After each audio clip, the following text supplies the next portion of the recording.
Good morning, everybody. It's Friday, the 20th of November. We are Signal Centre Talking Bull. I am Joe Neighbour and I'm joined by Ian Coleman and Steve O'Hare. Good morning, gents. Good Morning, all. morning. How are we? Yeah, A glad it's bit Friday. battered off this week, actually. Feel a bit Yeah, battered by the been markets. beaten Yeah, up a little bit. yeah, It's been yeah. tough, isn't it? Did you go for gold again yesterday? Is that? Uh, No, no, I went for yesterday. footsie yesterday. Yeah. Yeah, We'll come on to that a little while. It's not been a great week for you and me, Steve, on that front. no. Okay, so what's going on this morning? There's a little bit of late drama yesterday in the US markets. There was a dispute between Treasury Secretary Steve Mnuchin and the Federal Reserve over emergency lending facilities.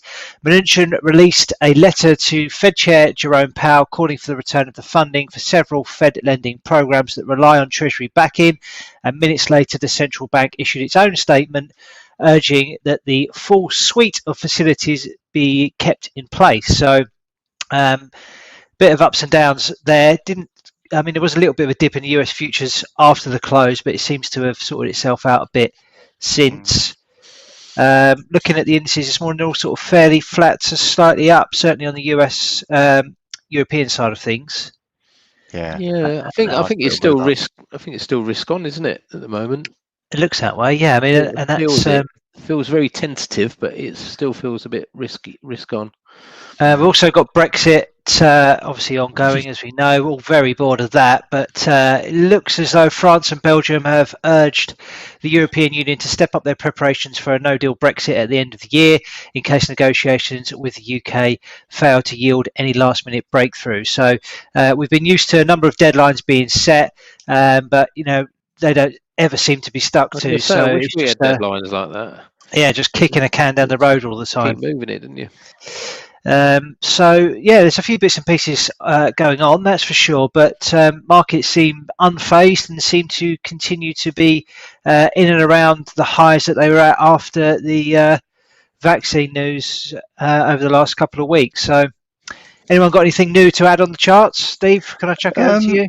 I'll just run through the two that I'm really interested in. Probably is the gold and the FTSE.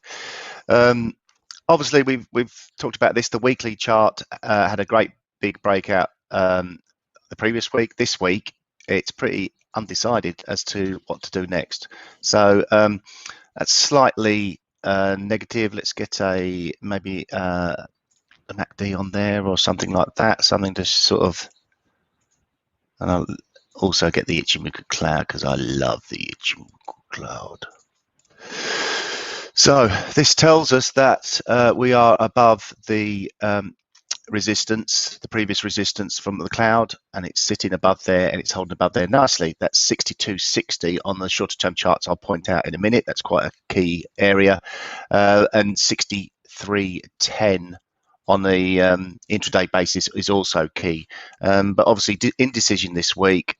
Obviously, what's happened is we've opened up around about 63.40 level. We've rallied up to the 64.65, and we've been down to 63.07. But now we're smack back right where we started the start of the week. So the spike up was rejected in that case. Obviously, here's the daily chart, and we saw the 16th of November spike high, and then a reversal the following day on the 17th. On the 4-hour chart, the formation we formed is a potential head and shoulders formation. Obviously, if you're drawing the neckline from joining the two dips, then your neckline is up here and we're below it. But as I said yesterday, I think it's key to break this 63.10 level, and even more so to break the 62.60 level to really round this off nicely. As we can see, bearish momentum is slowing down, so it may not happen.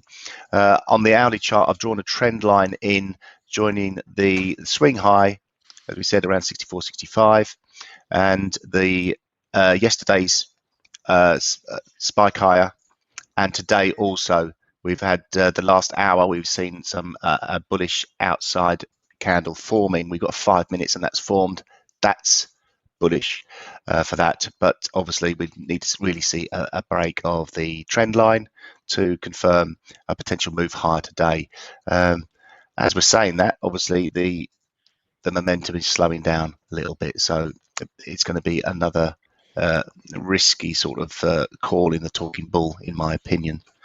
Going through the other charts, not really a lot more to talk about. The other guys can bring up other indices if they want. I'm sort of focusing on the FTSE and the gold. So I suppose yesterday I may have done all right if I'd have sold. Let me see what would happen if I'd have sort of bought gold. Yeah, bought gold, I would have done all right yesterday, so I should have stuck with that. But it didn't sort of end up too much higher by 9 o'clock, and overnight it has sort of extended a little bit higher again. But as you can see, that we're sort of hitting resistance around the 1870 area. That was the close and the open of these two bars, and also we can see prices were rejected, and so we can actually stick a nice resistance line in there. Let's make it look a little bit more bold, so we can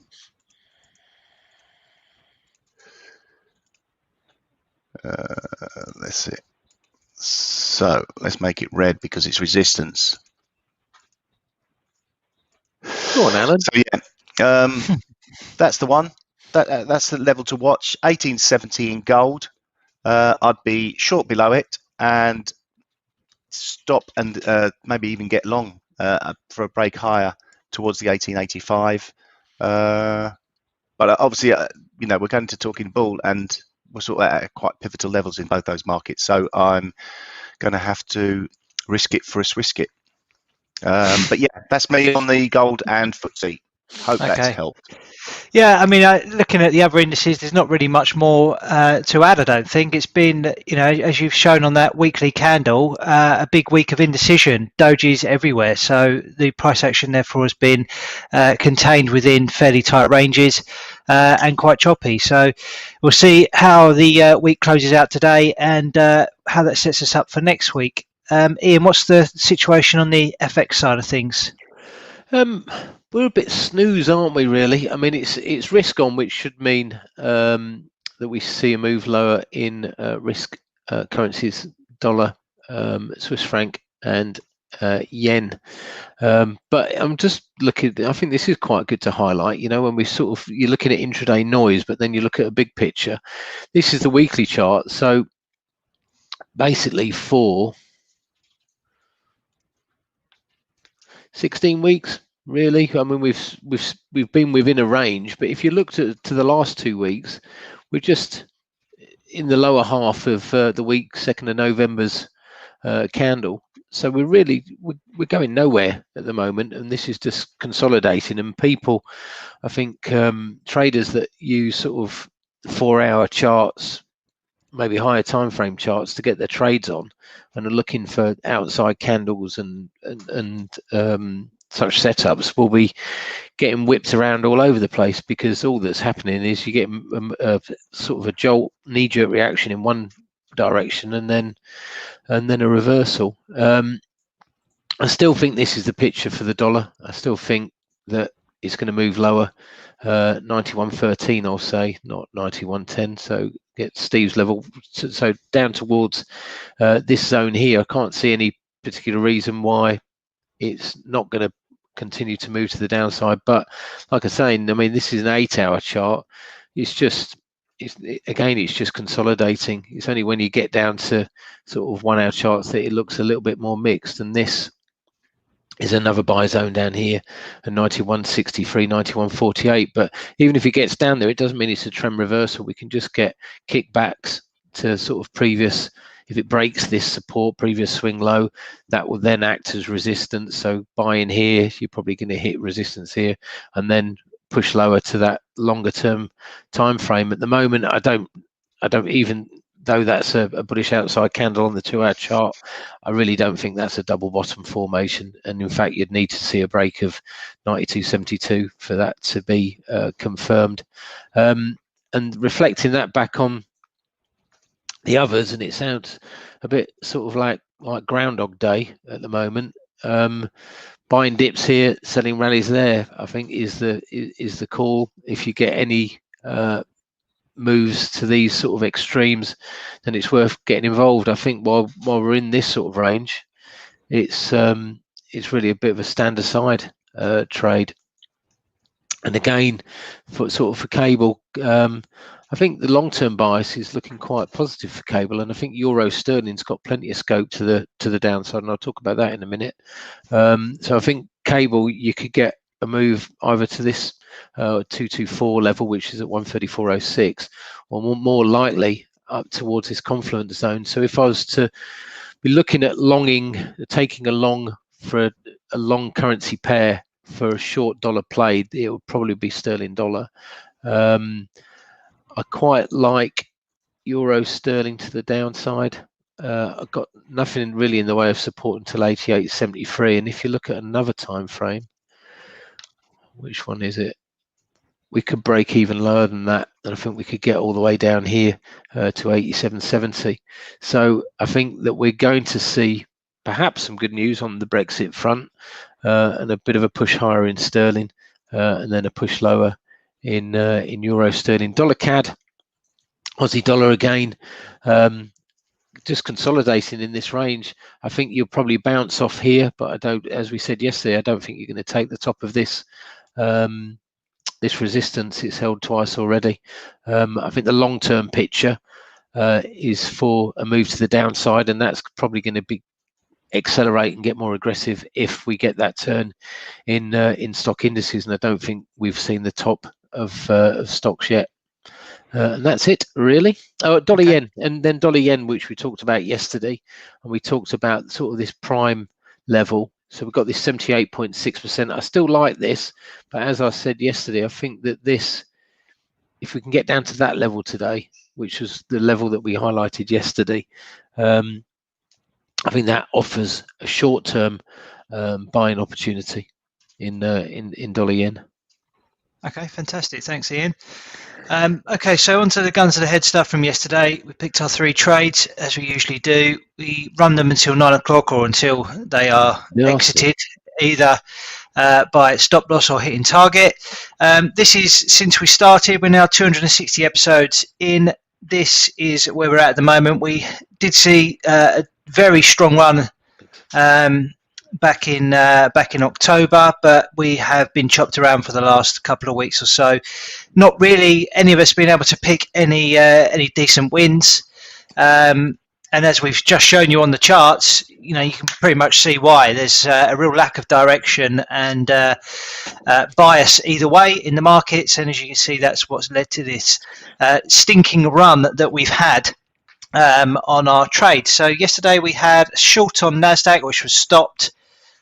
We had a short on a FTSE, which was stopped, and Ian was long of dollar yen for a 0.33R loss at the 9 o'clock close. So hopefully we can pick a winner today and get ourselves back on track, but I wouldn't hold a breath because the markets continue to look indecisive at the moment. So who's got a trade ready for us today? Steve, you sounded like you were going to have a look at an index again.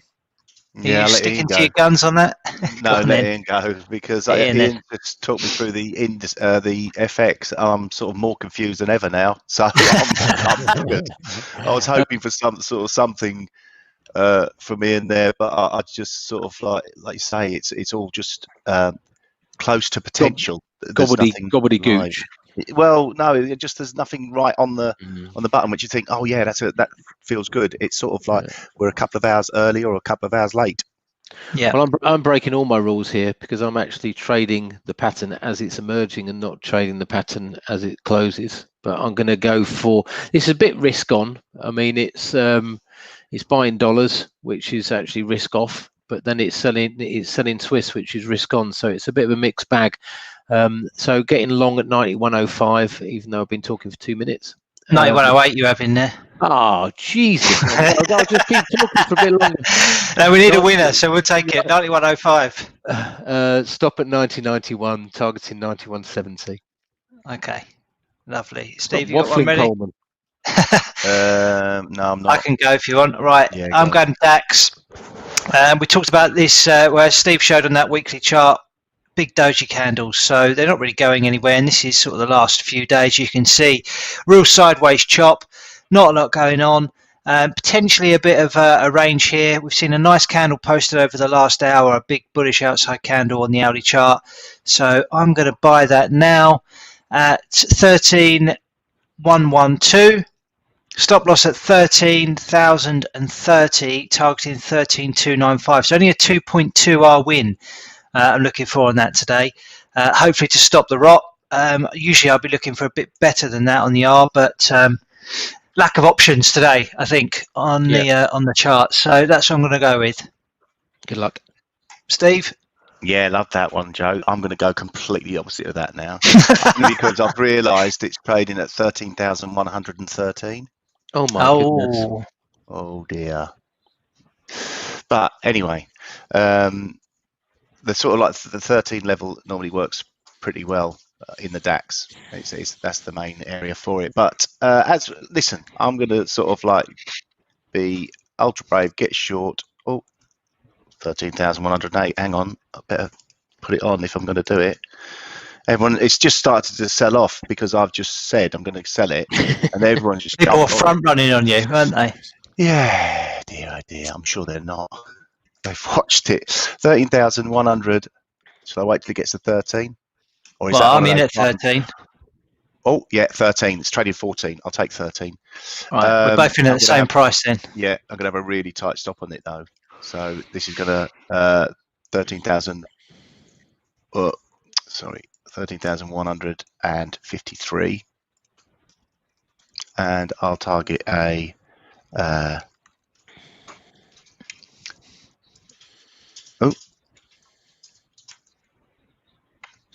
4-to-1 risk reward. Selling it here. Stop at 53, which is above these previous candles at the 8 o'clock close, and looking for a retracement and move down to here, somewhere around there. What target's that, Steve? 12,953, obviously. Okay, lovely. Okay, so Steve and I got a long and a short on the DAX. Hopefully one of us wins. And as has happened in the past, we've actually both been stopped out despite being in the opposite directions. That's the way the markets can go, unfortunately. Trade, Joe. There may be, yeah. US dollar, Swiss franc for Ian, buying at 91.06. So let's hope we can at least get one decent win out of that and make some money on the day. Okay, so on to news. We've got Eurozone consumer confidence due out at 3 p.m. today. That's expected to fall to minus 18. Have we got anything on the speaker front? Ian, have you got any calendars in front of you there? Looks like we've got another appearance from President Lagarde today. Yeah, I think that's been every day this week, although not much has happened. I've certainly not seen any headlines. He speaks more than my wife. Morning, Tracy. And yeah, Canadian retail sales are due out today as well. I think that's 1:30. I've not got it on my 2:30. 2:30. Oh, Okay. I've got to go dentist then. Oh, the Chinese dentist. We've got I didn't say Chinese dentist. I just said dentist. 2:30. Yeah. Okay, good. German Bubba president at 2 o'clock.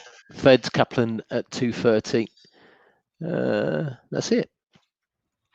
Speak front.